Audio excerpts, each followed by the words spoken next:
Hello students, today we will see a very important topic of chapter 3D which is intersection of two lines. आज हम लोग देखेंगे कि दो रेखाओं का प्रतिच्छेदन। प्रतिच्छेदन का मतलब कि दो रेखाएं कब एक दूसरे को काटेंगी।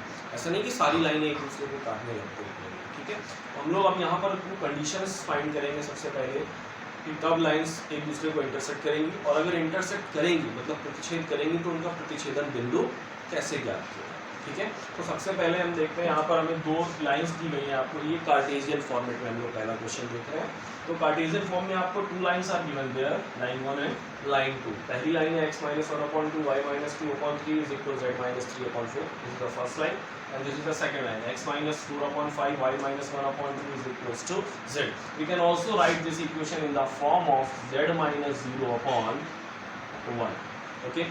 अब दोनों लाइनों पर हमें एक एक जनरल पॉइंट्स ढूंढना है। जनरल पॉइंट्स हम लोगों ने क्लास में देखा था कल, कैसे जनरल पॉइंट्स निकालते हैं।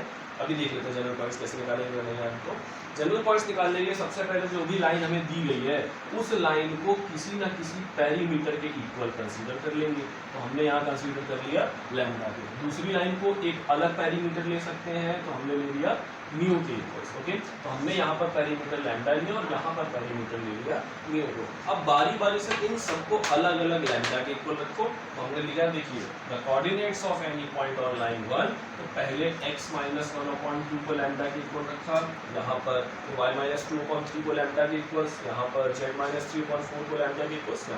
यहाँ से x, y और z की value in the terms of lambda we will find. हमने फाइंड किया और यहाँ पर एक कोऑर्डिनेट बनाया जिसको बोला हमने p। तो ये जो पॉइंट है वो पॉइंट, ये बिंदु रेखा 1 पर स्थित है, ठीक है। अब दूसरे वाले को म्यू के बराबर ले लिया। अब ये जरूरी नहीं कि लैम्डा और म्यू को ही लिया जाए, आप लैम्डा 1 लैम्डा 2 ले सकते हो, आप r1 r2 ले सकते हो, आप k1 k2 ले सकते हो, आप s1 s2 ले सकते हो। You can use any parameter है, ओके। अब दूसरी लाइन पे पूरा प्रोसीजर यही करेंगे जो लैम्डा के लिए किया था। पहले वाले को म्यू के इक्वल रखा, दूसरे वाले को म्यू के इक्वल, तीसरे वाले को म्यू के इक्वल। तो यहाँ से हमने q की वैल्यू निकाली म्यू के पास, ठीक है।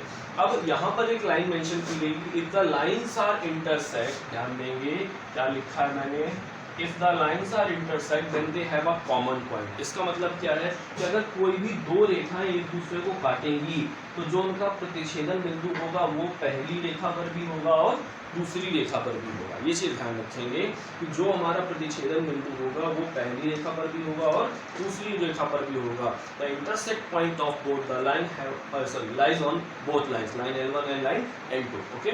तो हमने क्या किया, अब ये वाला बिंदु और ये वाला बिंदु, ये दोनों पॉइंट हमारे इक्वल हो जाएंगे किस कंडीशन में, अगर लाइन एक दूसरे को इंटरसेक्ट कर रही है तब, ठीक है। अब ये दोनों पॉइंट अगर इक्वल है, that means the x coordinate equal to the x coordinate, the y coordinate equal to the y coordinate and the z coordinate equal to the z coordinate. हमने यहाँ पर यही काम किया, 2 लैम्डा प्लस 1 को 5 mu plus 4 के equal किया, 3 lambda plus 2 को 2 म्यू प्लस 1 के इक्वल किया, फिर 4 लैम्डा प्लस 3 को म्यू के इक्वल किया। यहाँ से किया, इसको पूरे को सॉल्व करके हमने 3 इक्वेशन निकाली, equation first, equation 2 and equation 3।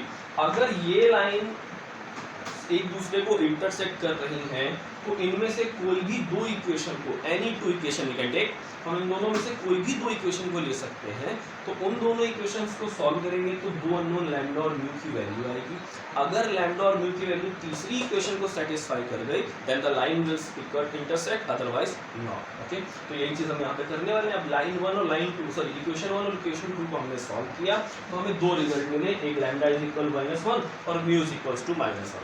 अब अगर ये दोनों रिजल्ट इक्वेशन नंबर 3 को सेटिस्फाइड करते हैं तो हमारी इक्वेशन, सॉरी दो लाइंस आपस में इंटरसेक्ट करेंगी, अदरवाइज इंटरसेक्ट नहीं करेंगी। चलिए देखिए, तो अब हम कैसे लैम्डा और म्यू की वैल्यू उठा करके इक्वेशन नंबर 3 में रख रहे हैं। तो यहाँ मैंने लैंग्वेज में उसी बात को मेंशन किया है। Now put the value of lambda and mu in equation 3। If equation 3 satisfied with the value of lambda then the lines are intersect, otherwise not. अगर लैम्डा और म्यू की जो हमने वैल्यू निकाली है वो तीसरी इक्वेशन को सेटिस्फाइड करेगी तभी हमारा इक्वेशन, तभी लाइंस इंटरसेक्ट करेंगे, अदरवाइज नहीं करेंगी। तो हमने इक्वेशन नंबर 3 में लैम्डा और म्यू दोनों की वैल्यू रखी और ये सेटिस्फाइड कर गया। तो इसका मतलब कि कि ये दोनों रेखाएं एक दूसरे को प्रतिच्छेद कर रही हैं। अब प्रतिच्छेदन बिंदु कैसे निकालेंगे? हमारे पास दो पॉइंट्स थे, एक पॉइंट P था जो लैम्डा के टर्म्स में था और एक पॉइंट Q था जो म्यू के टर्म्स में था, ठीक है। तो P वाले में आप या तो लैम्डा रख दो या Q वाले में म्यू की वैल्यू रख दो, दोनों ही पॉइंट सेम आएंगे। तो हमने यहाँ पर P की लैम्डा वाली वैल्यू P में रख दी, तो हमें ये इंटरसेक्ट पॉइंट मिल गया। Okay, this is the our answer. Students, let's see another question based on intersection of two lines. Okay, तो यहाँ क्वेश्चन हम लोगों ने जो लिखा ये वेक्टर फॉर्म में था। इससे पहला वाला जो क्वेश्चन हम लोगों ने किया था वो कार्टेशियन फॉर्म में था, ठीक है। तो वेक्टर फॉर्म में क्या होता है, ध्यान से देखेंगे, दो लाइंस आपको दी गई है। Suppose this is the line 1 and this is the line 2। तो पहली वाली लाइन है vector r is equals to vector a plus lambda vector b के फॉर्म में। दूसरी लाइन है vector a plus mu vector b के फॉर्म में, ठीक है। तो इन दोनों लाइंस को हमें प्रूफ शो करना है कि ये इंटरसेक्ट करती हैं नहीं करती हैं। अगर इंटरसेक्ट करती हैं तो इनका इंटरसेक्शन पॉइंट क्या होगा? देखिए प्रोसीजर पूरा वही है। आपको लैम्डा और म्यू में 3 इक्वेशन बनानी है। उन 3 इक्वेशन, सबसे पहले तो हम लोगों को इन दोनों लाइंस पर आर्बिट्री पॉइंट्स फाइंड करना, ठीक है। तो आर्बिट्री पॉइंट्स कैसे फाइंड होंगे? जो पहली लाइन दी गई है हमारी, ये देखिए पहली लाइन को लिखा हमने, इसमें हमने लैम्डा को अंदर मल्टीप्लाई कर लिया। तो लैम्डा को जब अंदर मल्टीप्लाई किया तो 3 लैम्डा आई माइनस लैम्डा जे मिल गया। अब ये आई का टर्म्स है और ये आई का टर्म्स है, इन दोनों में से हमने आई को कॉमन कर लिया, फिर जे वाले से जे को कॉमन कर लिया और के वाले से के को कॉमन कर लिया।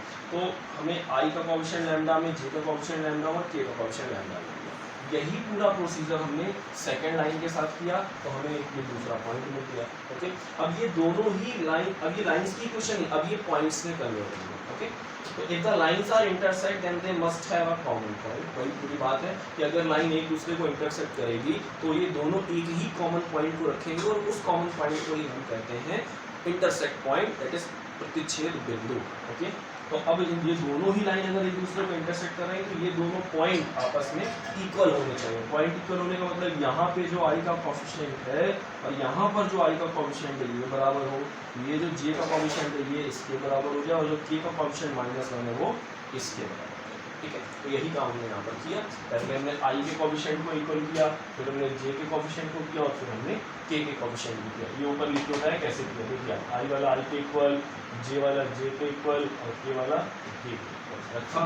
तो हमें यहाँ पर दो चीज़ आसान मिल गई कि लैम्डा और म्यू की वैल्यू डायरेक्टली मिल गई, ठीक है। अगर ऐसा नहीं होता, if we get the equation involving the lambda and mu, 3 equations, अगर हमें यहाँ पर 3 इक्वेशंस मिलती लैम्डा और म्यू के टर्म्स में, तो हम पूरा काम वही करेंगे। कोई भी 2 इक्वेशंस को सॉल्व करेंगे, लैम्डा और म्यू की वैल्यू फाइंड करेंगे, वो वैल्यू जो तीसरी इक्वेशन आपने छोड़ रखी है उसमें सेटिस्फाई कराएंगे। अगर वो तीसरी इक्वेशन सेटिस्फाइड होती है तो हमारे लाइन से इंटरसेक्ट करेंगे, अदरवाइज लाइन इंटरसेक्ट नहीं करेंगे। ओके, तो अब इसीलिए हम लोग आगे बढ़ेंगे। तो हमने लैम्डा और म्यू की वैल्यू उठा करके इक्वेशन नंबर 1 में रख लिया, क्योंकि इन दोनों का यूज कर रहे हैं तो फर्स्ट वाले में रखेंगे। तो हमें इक्वल मिल गया LHS इज इक्वल RHS।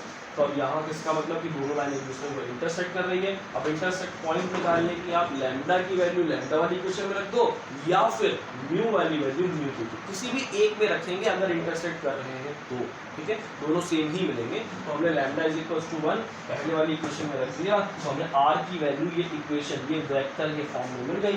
तो जो i का कोएफिशिएंट है वो x कोऑर्डिनेट हो गया, जो j का कोएफिशिएंट है वो y कोऑर्डिनेट हो गया और जो k का कोएफिशिएंट है वो z कोऑर्डिनेट हो गया, ठीक है। तो ये हमें मिल गया intersect point of these 2 lines.